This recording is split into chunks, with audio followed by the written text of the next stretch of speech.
You've probably heard of Hercules, the mighty hero of ancient mythology. But did you know that his real name in Greek was Heracles? The Romans later adopted his legend and changed his name, and while the stories are similar, today we'll be telling the story the way the Greeks did. So let's dive into the myth of Heracles and his 12 legendary labors, a journey of impossible trials, divine grudges, and the ultimate path to redemption. Welcome to Saga, History and Mythology. So, why did Heracles have to perform 12 labors?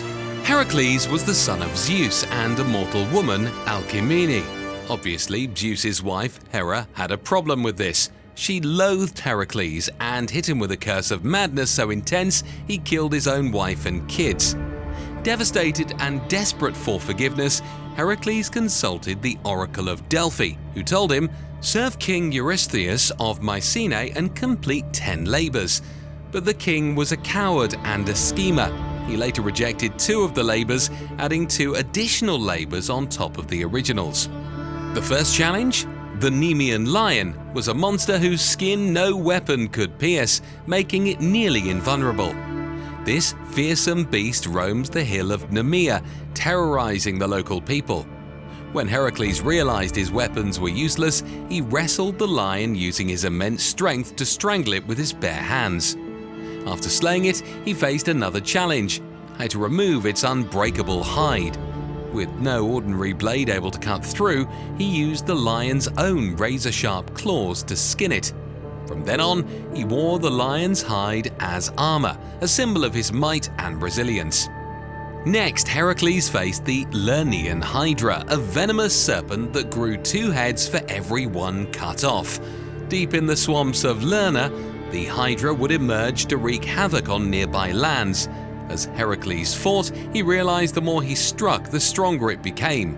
With the help of his nephew, Iolaus, he devised a strategy. After each head was severed, Iolaus cauterized the wound with fire, preventing new heads from sprouting. To ensure victory, Heracles also crushed the Hydra's immortal head with a stone. Before leaving, he dipped his arrows in the creature's toxic blood, making them deadly weapons in future battles. However, when he returned to King Eurystheus, because he had the assistance of Iolaus, he disqualified the labor. Heracles had to capture a golden horned deer sacred to Artemis called the Ceryneian Hind without harming it. It was said to be faster than an arrow and possessed divine speed and endurance. For an entire year, Heracles pursued the creature through mountains, rivers, and dense forests, never able to catch it. Finally, he found it. He shot the deer just as it crossed the river Ladon. However, this act angered Artemis, who confronted Heracles alongside Apollo for taking her sacred animal. Heracles explained that he was acting on behalf of King Eurystheus. Satisfied with his words, Artemis allowed him to complete his task, and Heracles released the hind as soon as he showed it to Eurystheus. The Erymanthian boar terrorized the region of Arcadia, rampaging through villages and destroying crops. This was no ordinary animal. It was said to be a monstrous creature with enormous tusks and unmatched ferocity. Heracles tracked the beast through treacherous mountain terrain, waiting for the perfect opportunity. Instead of his usual tactic of just simply killing it, he used his wits. He drove the boar into deep snow, where it became trapped and exhausted. With great effort, he bound the creature and dragged it back to Mycenae. Upon seeing the fearsome beast, Eurystheus was amazed by Heracles' feat and terrified of having the boar inside the city. He demanded he display the results of his labors outside the gates of Mycenae from then on. Heracles had to clean the thousands of filthy cattle stalls at the Augean stables in a single day, a seemingly impossible task designed to humiliate him. The stables belonged to King Augeas, who owned vast herds of cattle, and they had not been cleaned in years, causing a stench that spread across the land. Rather than attempt the impossible with manual labor, Heracles had a better idea. He rerouted the rivers Alpheus and Peneus, causing a massive flood that washed away the accumulated filth in mere hours.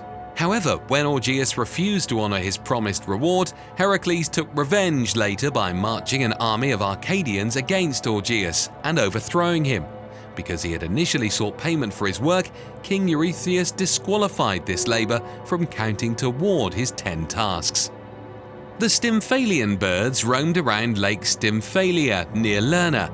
These man-eating birds were a menace to the people, nesting in the marshes of Arcadia and attacking anyone who came too close. They rained down sharp metallic feathers like deadly arrows, making them nearly impossible to approach. Athena, recognizing the difficulty of the task, gifted Heracles brazen castanets forged by Hephaestus. Using the castanets, Heracles startled the birds into flight, making them easy targets for his arrows. He shot many down while the rest fled, never to return. Perhaps not the most heroic display of Heracles' strength and cunning, but it was another task completed and one more step towards redemption. The Cretan bull was the very bull that sired the Minotaur, a beast gifted by Poseidon to King Minos for him to sacrifice, only for Minos to defy the god's will and keep the impressive animal for himself.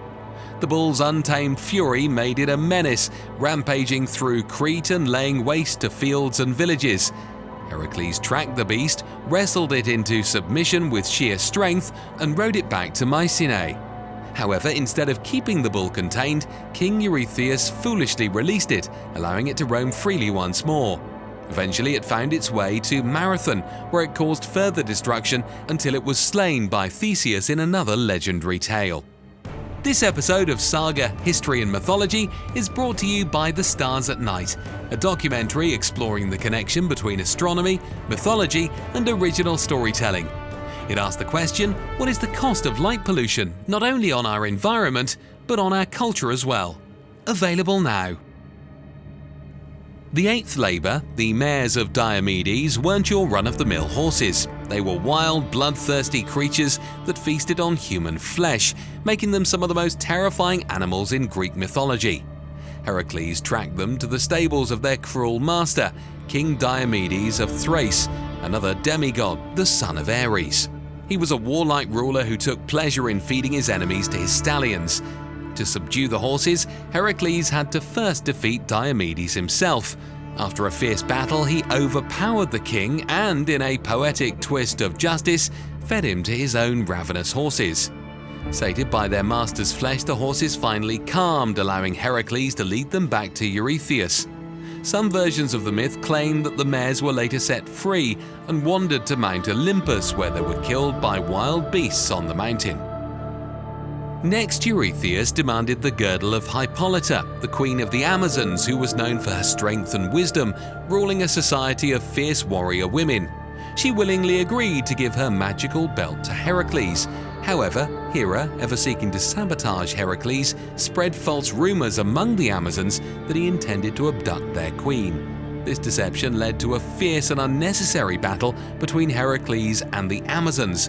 When the Amazons charged towards Heracles' ship, Heracles suspected treachery, killed Hippolyta, and took the belt, despite the kindness Hippolyta initially showed him.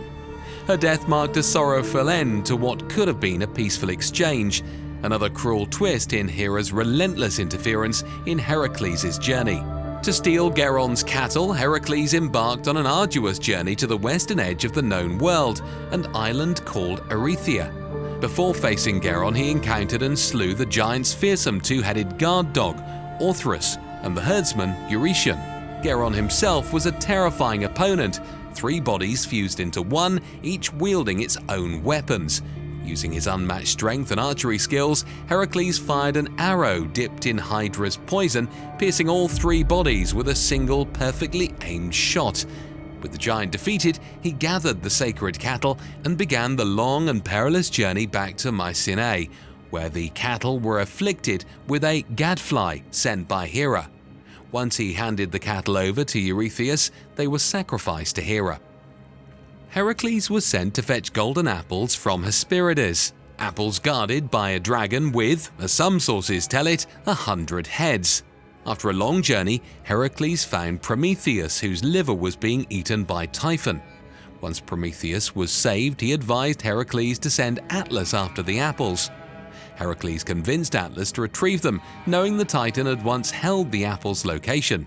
While Atlas was away, Hercules momentarily bore the weight of the heavens, experiencing the Titan's eternal burden.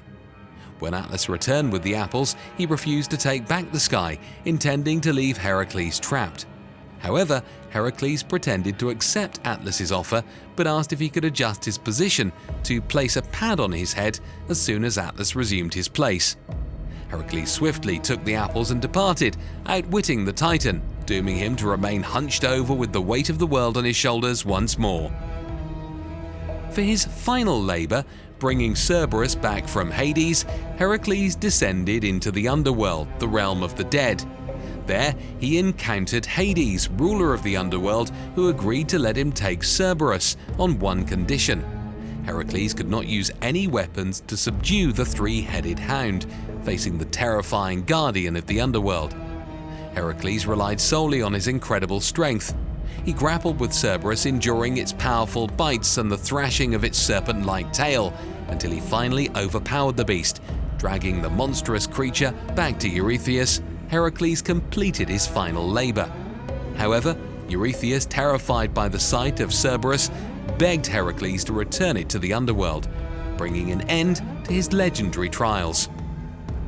After completing his 12 labors, Hercules was finally free from Eurystheus' control, but his story didn't end there. His later adventures, tragic death, and eventual ascension to Olympus cemented him as the greatest of Greek heroes. His legend lives on to this day, reminding us that even the strongest must face trials on their path to greatness. Much of this video's information comes from Apollodorus' Bibliotheca, which is available in the public domain if you'd like to read more. If you enjoyed this, be sure to like, subscribe, and check out our other videos on ancient legends and myths. Until next time.